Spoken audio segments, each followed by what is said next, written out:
G'day, ZiggyD here with some Path of Exile news. In today's video I'm going to be covering some details of upcoming content and patches that was released in a recent Diamond supporter newsletter. So first up, a big thanks to Morse and Major Scales for sharing this information, as I'm not actually a Diamond supporter myself.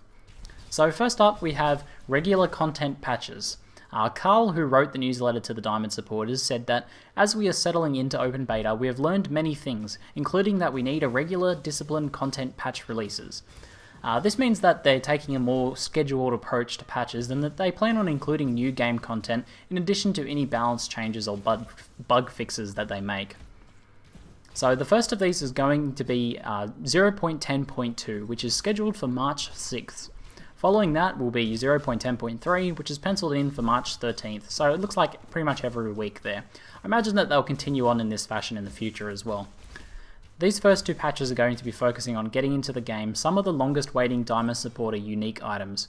Carl says that they're planning on releasing about 3 a week.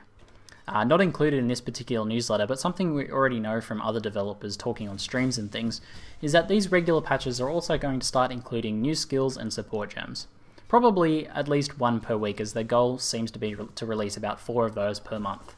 So the next part of the newsletter that's relevant to most people is this insider info, which is pretty interesting actually.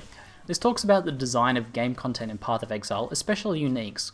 Carl says that one thing we incorporated into unique item design was the use of Magic the Gathering psychographics, known as Spike, Timmy, and Johnny.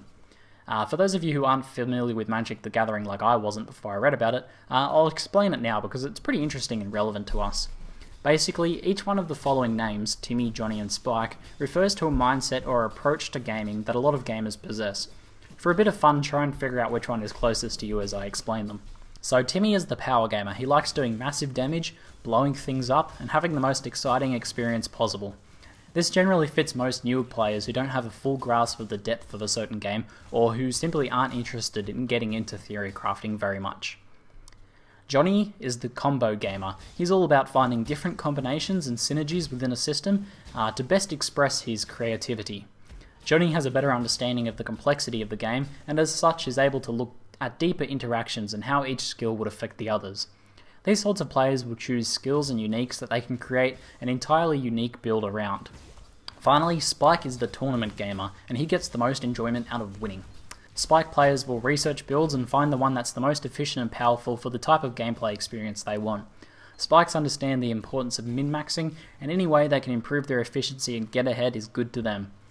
I think of those three, I probably fit into Johnny the combo gamer, since I really like exploring game systems, learning as much as I can about them, and finding the interesting ways that things interact in the game. I'd say I definitely fall into that. I don't find myself a huge tournament gamer. I'm not too focused on winning in games like Path of Exile at least. Although I do like some of the Timmy the power gamer things. Sometimes I do just like to blow some stuff up. So it's pretty interesting to see how this idea of the different types of players fits into the unique design in Path of Exile.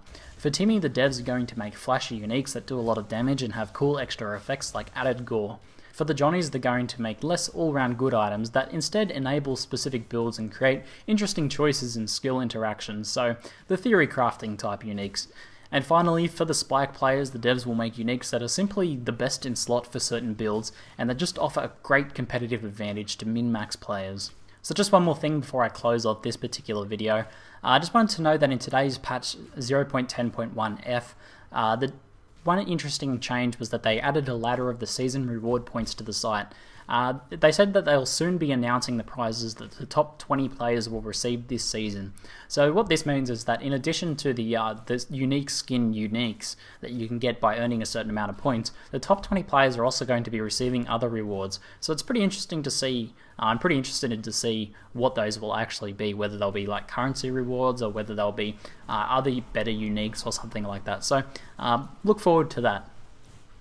Anyway, that's it for now. I'm ZiggyD, and thanks for watching.